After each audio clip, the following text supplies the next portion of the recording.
Hey, you have Patrick Finoro here, co-founder at Vetted Biz. Excited to have on Mark Siebert today, who is, from what I see, the most well-known franchise consultant. He's grown iFranchise Group over the last 2 decades as the founder and CEO. So, Mark, thanks for joining us. Well, thanks for having me, Patrick. So, what I understand is you're able to bring entrepreneurs that already have a successful business, introduce them to the franchise world, set them up for success, as well as franchisors that maybe have hit a rough spot and they're not growing as much or having issues with their franchisees or different operational parts of the business. Can we talk first on just that entrepreneur that thinks they have an amazing business and that it could be a great franchise and what that entrepreneur should be looking at? Sure. Yeah, there's a lot of companies out there that are looking to expand their growth,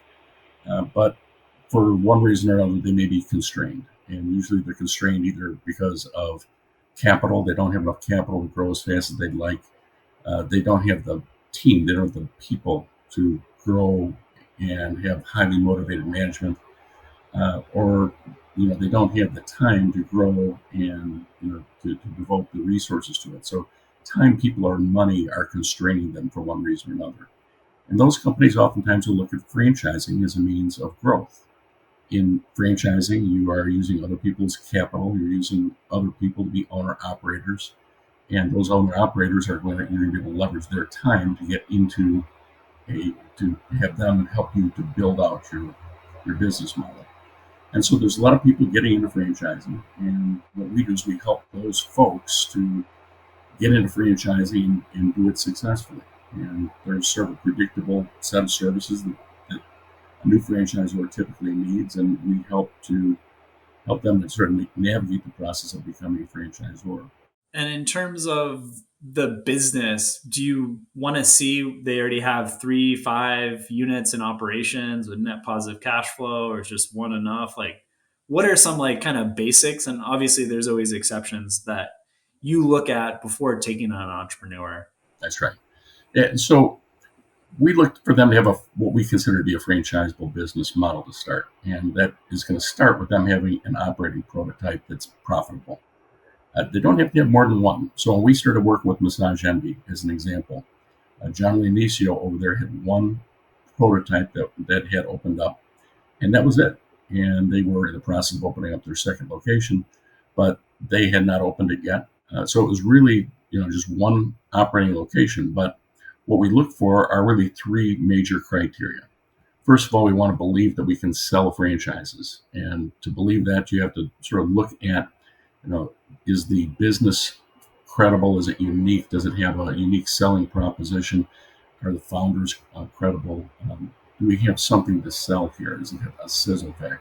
The second thing we look at is, can you duplicate the success of this business in multiple locations? Is it something that is capable of being systemized? Is it something that is capable of being replicated in different markets? Is it a bikini store that is operating in Florida and you're not going to be able to replicate it in Alaska? Yeah. So you want to look at, does this work in a variety of different markets? And then the third, which is really the acid test, is return on investment. So if somebody's going to invest $100,000 in it, they've got alternatives. They could invest their money in the stock market or the bond market. So we look at how much does it cost to get into the business and how much can a franchisee make as a return on that investment over and above the salary that they would take if they're an owner operator. And if they have a reasonable return on that investment, and that's going to vary depending on whether they're an owner operator or a multi-unit operator, but 15 to 20% return on investment uh, over and above a royalty and over and above their salary, then we would consider that business to be franchisable. Franchising isn't necessarily the best step for them. We have to take a look at that from a strategic standpoint as well. But really the core test for a new business is whether or not that business is franchisable. Yeah, I like how you incorporate the value of time too, and including in that salary. Where if someone's making 100K in their current job, then that has to also be included into those calculations, or at least having a livable salary. Because Yeah, what we look at is not what they're making in their current job, because if I'm an investment banker and I decide to get sure, into a lawn care business, I don't deserve an investment banker's salary for running the lawn care company. What I do deserve is I deserve a salary commensurate with the work that I'm doing. Because, and the thought there is really that I can always hire somebody at a market rate salary yes. to run that business for me as an alternative to being an owner operator. So it's So, really an owner operator salary that's based on what a market rate for that position would be. and I would imagine that could vary anywhere from like that landscaping opportunity, like 60, 70K. And then you have a home health business that's doing $3 million in revenue, and it's more like a 200K type salary for the Yeah, GM. it's going to depend on the nature of the business that you're in as to what kind of salary the head of that business or the president of that company would normally command. And then what's the next step from there in terms of working with your clients that have a great concept, they're making money, they kind of hit those three criteria that you mentioned. What's the next step in the process to try to start selling a franchising, getting franchisees? Well, as a next step, we normally want to make sure that franchising is a good fit for them from a philosophical standpoint. So, assuming that somebody's got a business model that is franchisable, we like to look at sort of what their goals are and whether or not franchising is the best means to fit those goals. A lot of times it is, but sometimes it's not. Sometimes maybe they can continue to grow through corporate operations. Sometimes they can grow through licensing, or they can do joint ventures, or there are other means of achieving their goals that are maybe a little easier for them and a little bit less involved than a franchise process might be. So we like to take a look at goals and then work backwards from that into developing a strategic plan in terms of what needs to be done in order to achieve those goals from a business standpoint. And if that's franchising, then there are some structural decisions that have to be made relative to fees, royalties, territory, growth structures. What does it look like to support a franchisee? Who do you hire? When do you hire them? What do you pay them? Sort of the business model of what does it look like to be a franchisor. And so that's usually the first step that we take with our clients. And then other services that we provide from a quality control standpoint will help them develop operations manuals and training programs so that when they replicate the business, that the systems are in place to make sure that the business model is consistent from one location to the next and the brand is well represented. We'll develop marketing tools to help them to find qualified franchisees and to attract them with a message that is both compelling and accurate, and something that is going to allow them to understand what that business will look like. And of course, we want to make sure that we train them in terms of what do they need to do from the standpoint of sales, from the standpoint of compliance, from the standpoint of onboarding new franchisees, from the standpoint of helping a franchise to get to a profitability standpoint, to get to profitability, and all the steps that are necessary to grow that organization. And that's what we do for a typical new franchisor. And looking at your team, like you have at least one PhD, and you have a lot of consultants that have 10, 20 years of experience in franchising and in specific verticals that you're advising your clients on, where a lot of other franchise consulting firms, it's just a bunch of sales guys, which there's nothing wrong with sales guys. And that's an important part of the franchise model. But that's only one facet for success. Yeah, what we've tried to do to sort of build our organization is really to focus in on finding consultants who bring differentiated skill sets to our clients. So some of our people are strategic planning focused, and they're going to be great at developing financial models and doing analysis of competitors and looking at markets and determining the way to grow a business.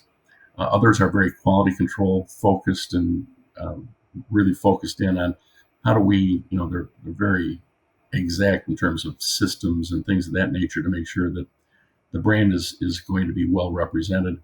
Others are marketing people, and others are sales folks. So we think that it really takes a variety of skill sets to build a successful franchisor. And our business model has always been to hire people that have experience. And so our average senior consultant in the strategic planning area, for example, has 25 years of experience in franchising. So that's the kind of people we're looking to hire. And Mark, talk a little bit about the operations manual, because I imagine that's evolved over the last 30 plus years in your career in franchising, where it's become, at least talking to some franchisors, more of a living document that they're living day to day and leveraging technologies. So across the organization, they're able to leverage all these years of experience from the franchisor to their frontline employees. It's absolutely a living document. It's if you think about sort of how brands evolve over time, when McDonald's first got started, they had hamburgers, cheeseburgers, fries, Cokes, three kinds of milkshakes, coffee, root beer, milk, and tea. That was pretty much their menu. They didn't have Big Macs, they didn't have filet of fish, they didn't have Ronald McDonald, they didn't have drive-throughs, they didn't have breakfast. There was a lot of things that have evolved over time, just that are very latent to anybody who's sort of an outside observer. You've got to keep up with all those things, but it's not just those things. It's the kind of locations that they look for. It is the way that they do their service. Today they've got kiosks that they're now introducing. All those things have to be incorporated into a manual, and that manual is going to change over time. And so, with today's technology, it's a lot easier to push those changes out to your franchisees using um, learning management systems that incorporate the manuals, videos, and other tools like that can really facilitate that kind of learning. Because that's a big part of what the franchisees are paying for. Yeah, they get the brand, they get the technology stack, but they get the know-how that's been accumulated over the years, as well as that's adapting through the experience of not just the franchisor, but the tens, if not hundreds, thousands of franchisees in their system. That's exactly right. It's they're paying for the brand, and they're also paying for the intellectual property. That's what the franchisee is looking for. And then what I've seen too is like there are companies that have transitioned from a franchise model to going to, like, they start with corporate stores, they franchise for 5 to 20 plus years, and then they go back to corporate stores. We saw that with Dutch Bros, Texas Roadhouse, a bunch of these publicly traded companies that recently IPO'd in the franchising space.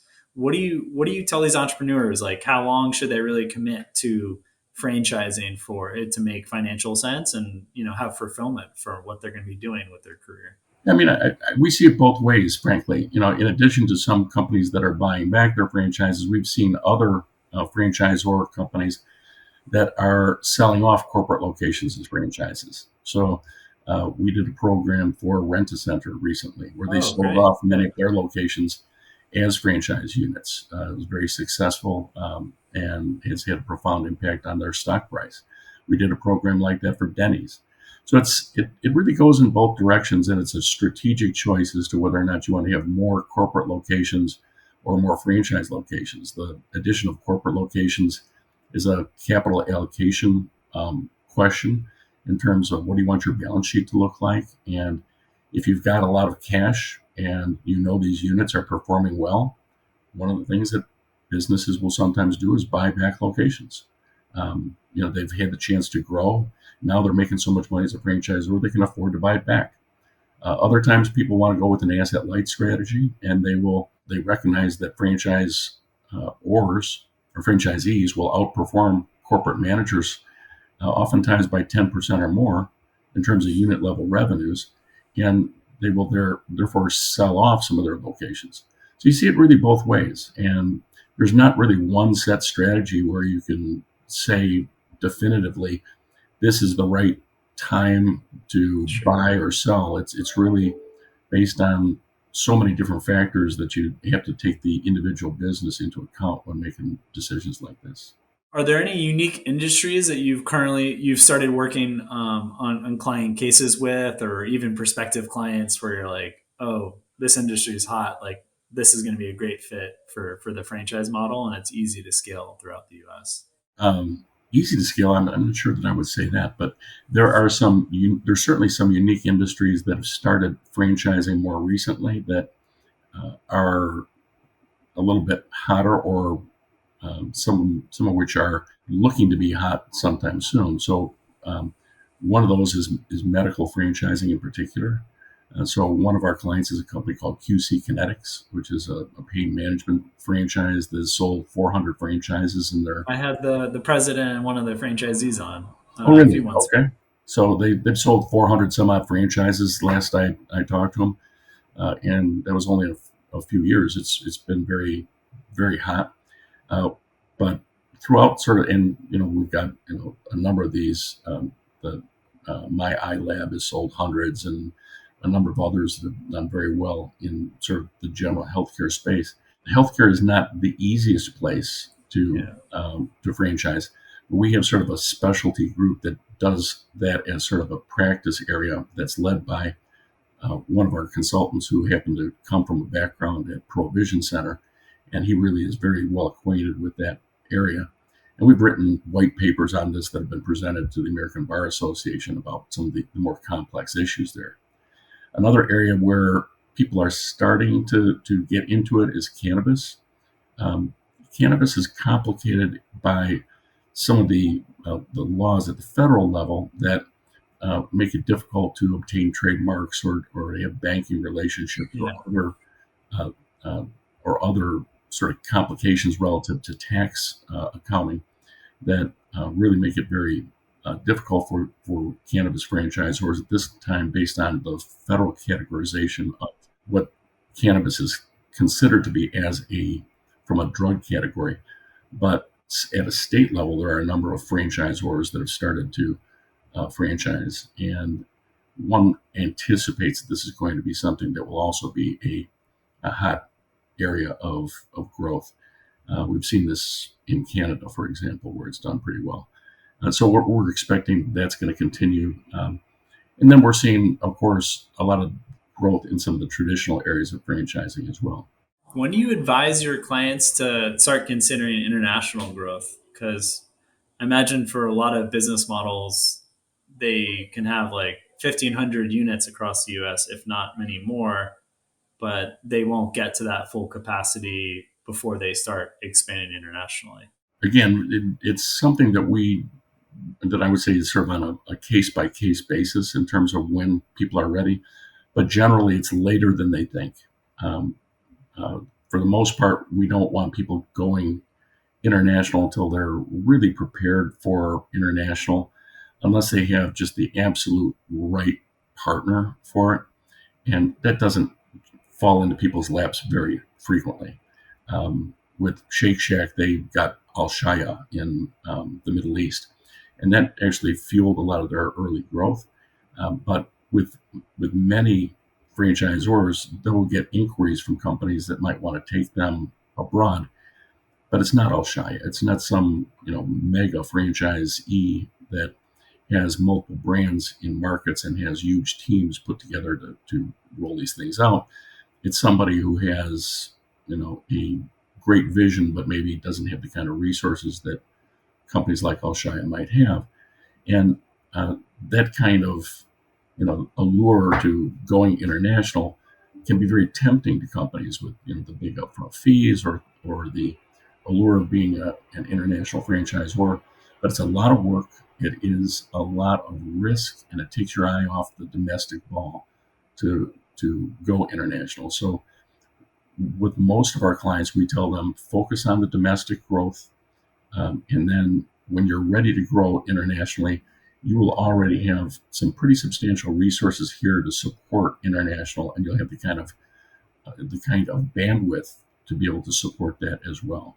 And then for the entrepreneurs that are going from a successful business, it's franchisable.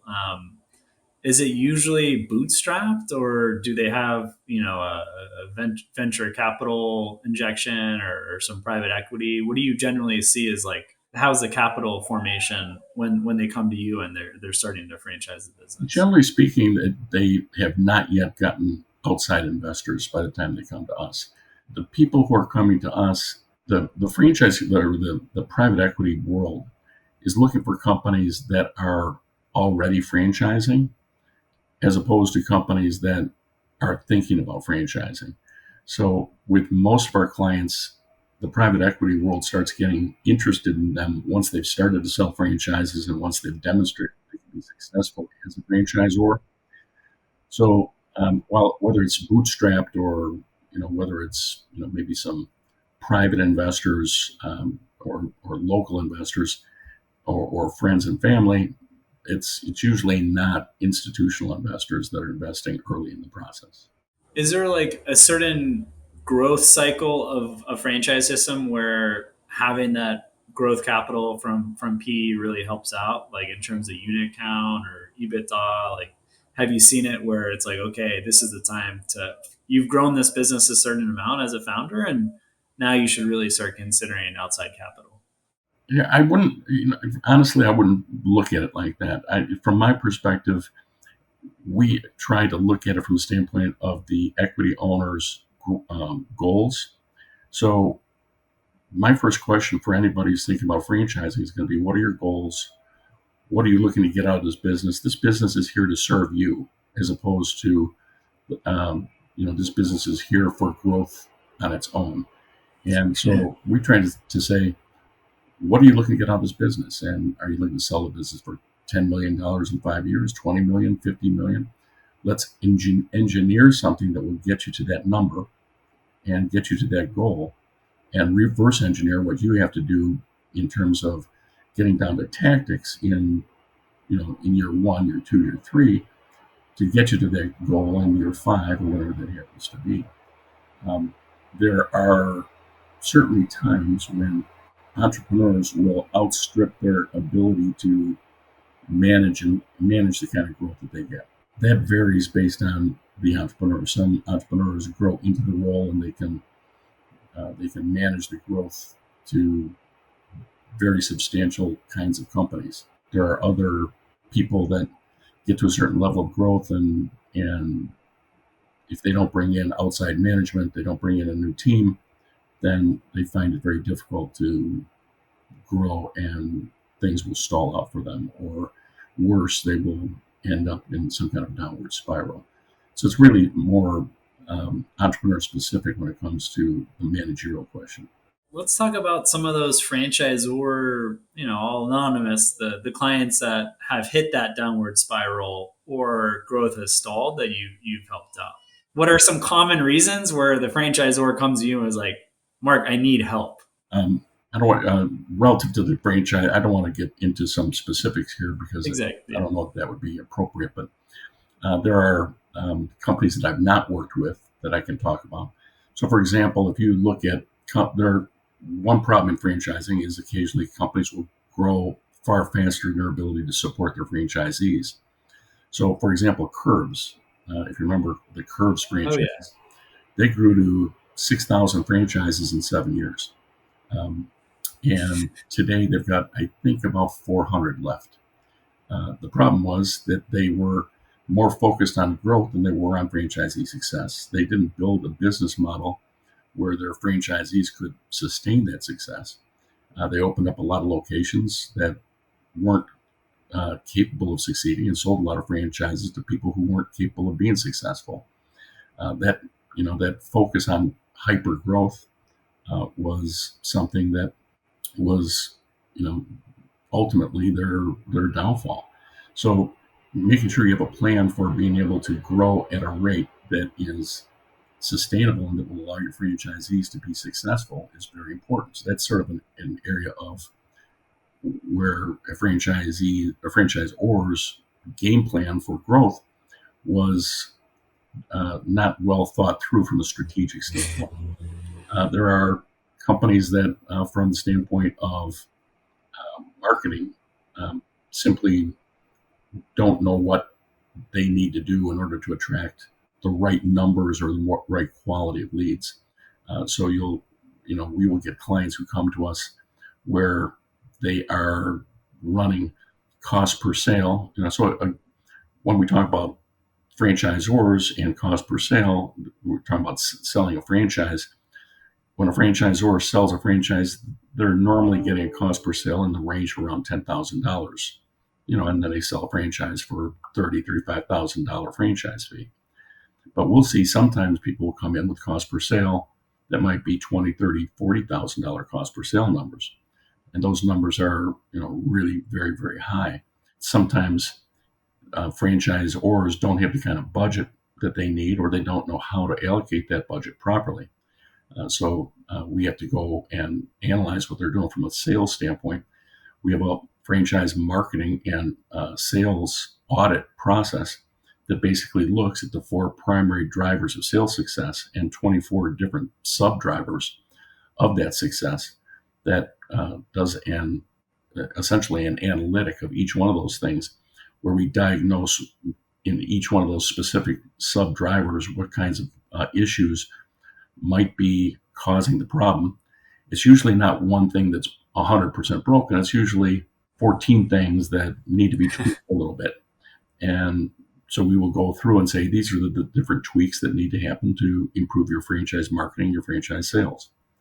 We'll sometimes run into issues with franchisors that are looking to change strategy. I mentioned Rent-A-Center when they wanted to sell off corporate locations, or Denny's when they wanted to sell off corporate locations and wanted to devise a strategy for how to go through something like that.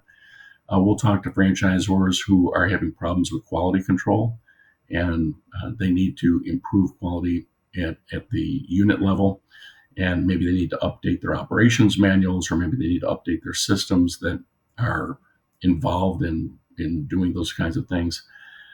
We've talked to franchisors that are growing very aggressively, but have a long onboarding process. So one of our clients in the fitness space was selling franchises very aggressively. We had another one in the coffee space that was selling franchises very aggressively, but they weren't onboarding the franchisees as quickly as they wanted to, and that was having causing some problems for them. And that, from the time that they signed a contract to the time they'd actually open a location might have been 6-7 months. And what they wanted to do was squeeze some air out of that process so the franchisees could get open sooner, because that allowed the franchisees to save money, because the franchisees might be paying rent during that process, allowed the franchisees to get profitable more quickly, and allowed the franchisor to focus on new franchise prospects sooner. So it worked for the franchisees, it worked for the franchisor, and it was really all about systemizing that onboarding process and making sure that they had the systems in place to be able to do that quickly and efficiently, and to parallel path certain things that were being done sequentially instead of simultaneously. So there's different things that can be done in each of these areas, and the kind of problems that we run into. We worked with one major franchisor who wanted us to try to help them to reduce the kind of discord they were having in the system by helping them to develop a franchise advisory council.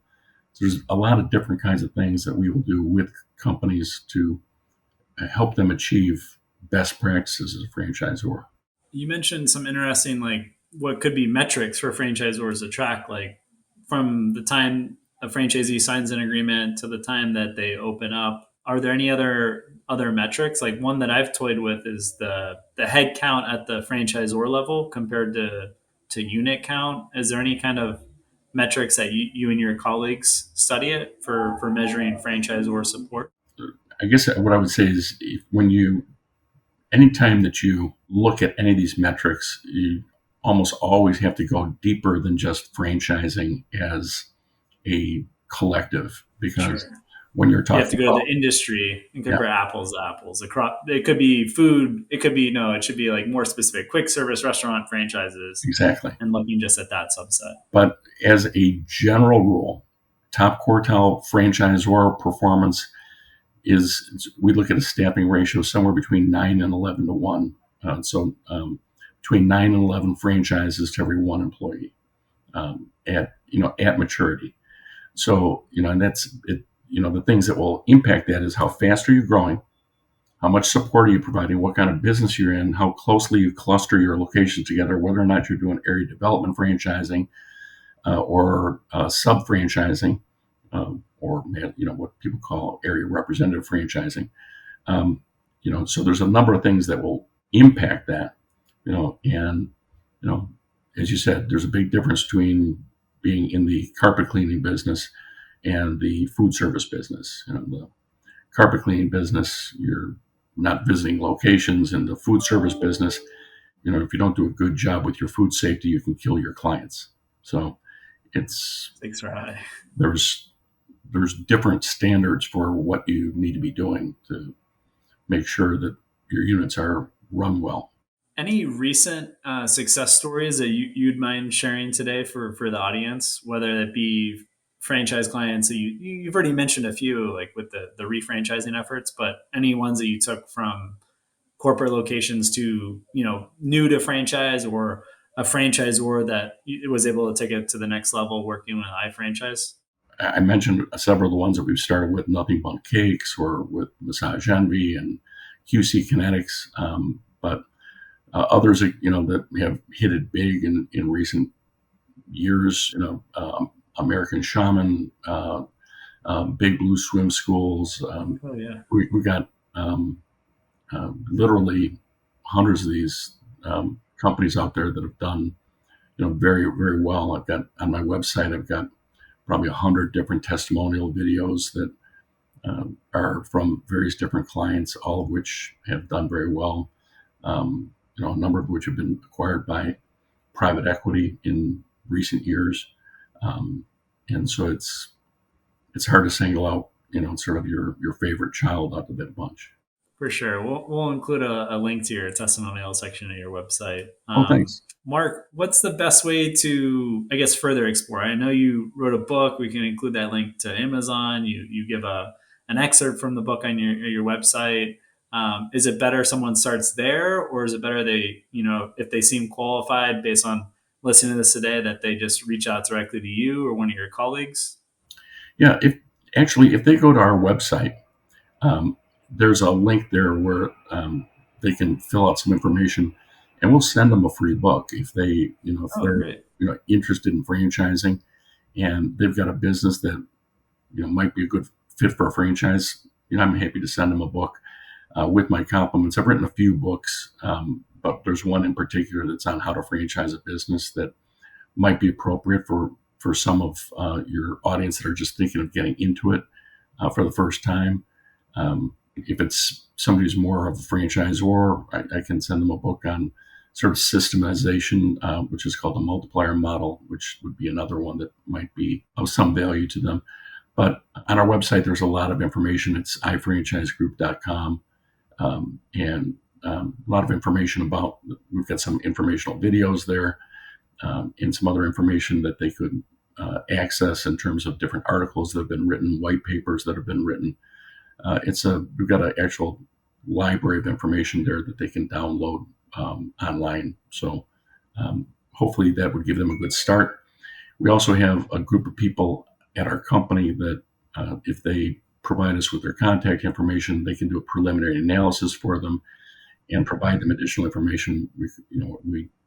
These consultants for us can help any of your listeners who are interested in sort of learning about next steps and learning about sort of what's involved, get a much better understanding of what the process looks like, timeline, fees, kind of expenses they could anticipate, kind of revenues they could anticipate, etc. So there you have it. Great call to action for current franchisors, those entrepreneurs that are looking to franchise their business. And then I would even venture to say prospective franchisees to learn more about what the top franchise systems are doing. So as you evaluate brands, like make sure that you're comfortable with what you're buying, and that they're hitting all those bullets in terms of what successful franchises are. Yeah, for franchisees, I got a book called The Franchisee Handbook. They can get that one on Amazon. It talks about a sort of a systematic approach to how to evaluate franchise companies and choose a franchise that's going to be a good fit for them. Perfect, Mark. Well, it was a pleasure having you on, and thanks for sharing your franchise wisdom. Well, thanks, Patrick. Thanks for having me.